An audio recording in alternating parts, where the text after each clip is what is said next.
Bon, alors, bienvenue sur cette formation Excel de la semaine 1 de la formation intermédiaire. Cette semaine, on a un exercice qui est tiré du questionnaire pour mieux vous connaître. Dans le questionnaire pour mieux vous connaître, on vous demandait comment faire pour trier un tableau avec des nombres. Donc, il y a deux façons de procéder. Dans les deux cas, il faut sélectionner toute la plage. Pour sélectionner toute la plage, on part d'une des quatre extrémités de la plage et on pèse sur les chiffres CTRL, SHIFT et une flèche en haut, flèche à droite, selon où est votre destination dans la plage.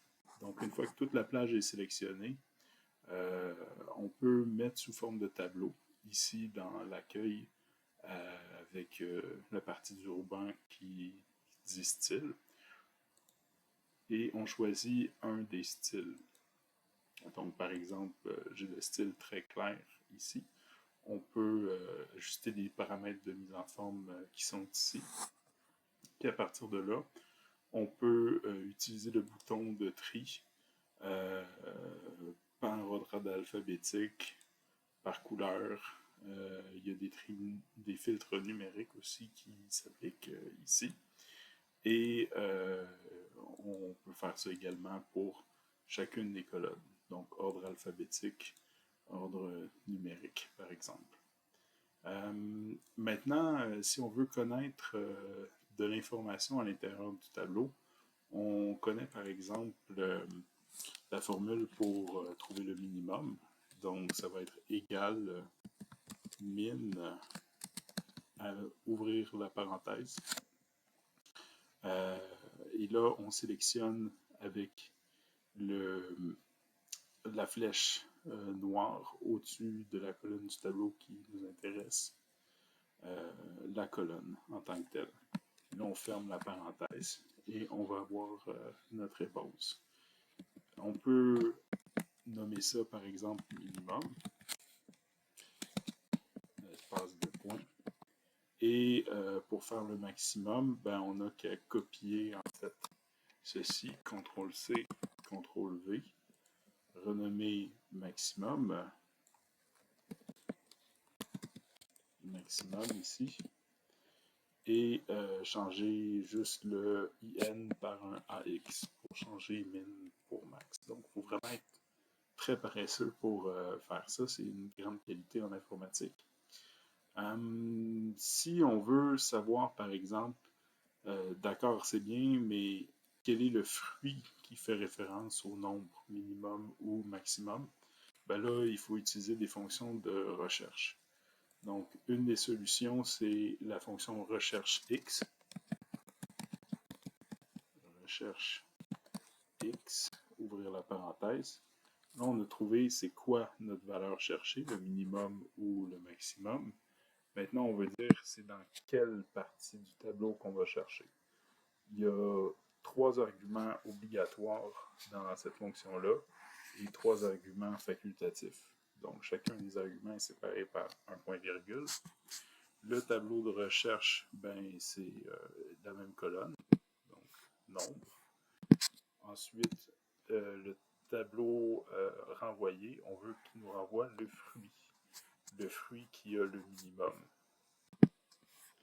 Et dans le cas où il y aurait une erreur, par exemple, on mettrait un minimum qui n'existe pas, qui n'est pas dans le tableau, ben, si on ne met pas d'autres arguments, ça va nous remettre un des plusieurs types d'erreurs que Excel peut retourner.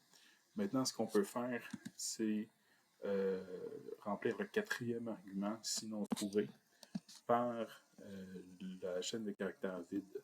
Donc, c'est-à-dire 2 guillemets, fermer la parenthèse. Et voilà. On peut utiliser la poignée de recopie pour mettre ça en bas et changer min pour max. C'est le même principe qui s'applique. Et maintenant, l'avantage d'avoir un tableau, c'est que si on ajoute un élément, par exemple, bleuet, et qu'il y a 200 bleuets, ben, ça va changer automatiquement toutes les formules qui sont des dépendantes. On n'a pas vu ça dans le cours, mais pour voir où sont les dépendants, on va dans l'onglet Formules, repérer les dépendants. Il n'y a pas de dépendant à ça, mais repérer les antécédents. Donc, on voit que les antécédents ils sont dans le tableau. Même chose ici, et on supprime les flèches. Les dépendants, ce seraient les dépendants du tableau, par exemple. Maintenant, on a vu comment faire la concaténation. Donc, on utilise le signe égal et on peut se référer en fait à notre première valeur, une esperluette, ce signe-là, que vous avez en pesant sur Shift 6, une chaîne de caractères qui entoure un espace pour séparer, une autre esperluette et ensuite l'autre valeur qu'on veut mettre dedans. On peut nommer notre cellule, ça va être quelque chose d'un petit peu plus facile. Donc, pour nommer une seule cellule, ben, on peut utiliser la barre ici de nom. Donc, ça va s'appeler minimum.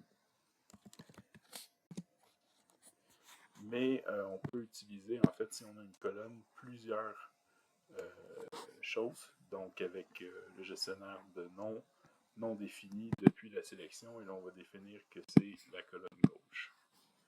Et comme ça, chacune des cellules est définie comme ça. Et on peut directement changer dans la barre des formules pour faire référence au nom que